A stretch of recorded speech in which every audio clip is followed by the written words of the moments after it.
giữa đêm vắng lạnh, trần thế đang yên đềm trong giấc mộng.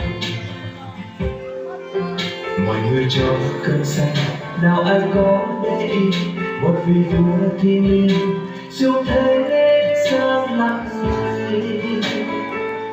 Tại nơi mang chiếc nghèo nàn vua trên trời, vì sao xuống thế yêu thương nhân loại, ngài hy sinh thân mình để xuống trần.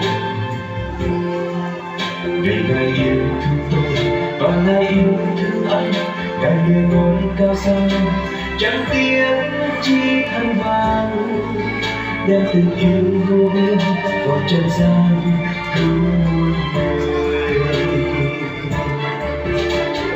Nơi Bethlehem chùm chiên mang có Chúa Giêsu mang hình hài con người, yêu thương con ngài hy sinh hết chuộc tội con trên thập giá ngày xưa. Ca vang lên lời khen khói thánh, Chúa sinh ra nơi chùa chiên thánh hàng.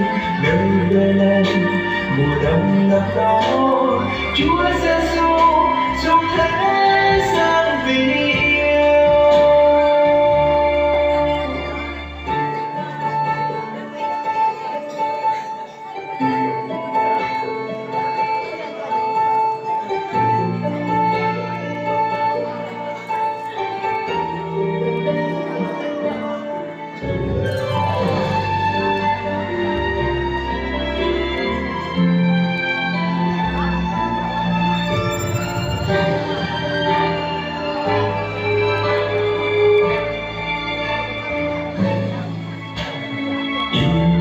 thương nhân loại, ngài hy sinh thân mình để xuống trần. Vì ngài yêu thương tôi và ngài yêu thương anh, ngài lìa ngôi cao sang chẳng tiếc chi thân vàng, đem tình yêu vô biên vào trần gian cứu muôn người.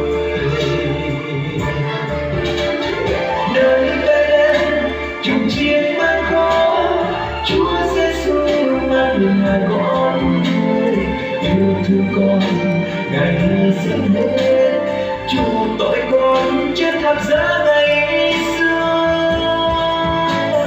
Ca vang lên lời khen khói thánh, Chúa sinh ra nơi chùa chiên thánh hàng. Nơi Bethlehem mùa đông ngập đó, Chúa Giêsu xuống thế gian vì yêu. Nơi Bethlehem chùm chiên mang có Chúa Giêsu mang hình hài con người, yêu thương con ngài hy sinh hết chuộc tội con trên thập giá ngày xưa. Ca vang lên lời khen khói thánh, Chúa sinh ra nơi chùa chiên thánh hàng. Nơi Bethlehem mùa đông ngập đó, Chúa Giêsu